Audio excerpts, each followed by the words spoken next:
Saudat, kin tuna cewa yanzu kin ci wankiya ina wayanki? Waya na yana gida. Ba ki taho da waya ba. Amma kin tuna je kin ga min cewa kin taho da waya. Na suna. Sai da kuka zo kun tsaya ku yi fitsari akan hanya mota ta tsaya daga nan ne wayan ya faɗi.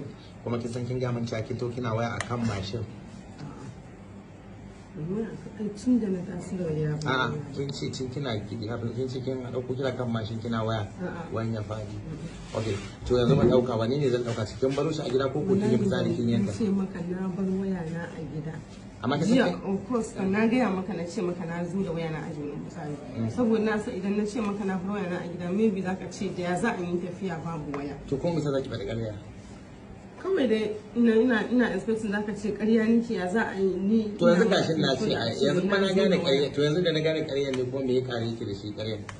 Shi wancan ƙarya ne zai sa kuma har wannan din ma shi wannan din ma shi ne zai sanya shi har wannan magana amination din ke gani ba za mu amince da abin da ke faɗa ba, saboda shi mutum ya yi ƙarya ɗaya to duk labarin da ya baka zaka ɗauka cewa da ƙarya ne. Wallahi oga ban zo da waya ba tun daga ni baro gida. Kina da yara? Ina da yara. Yaran ki nawa? Yaran ki biyu? Duka maza ne ko mata? Mace da namiji. Me sunayen su?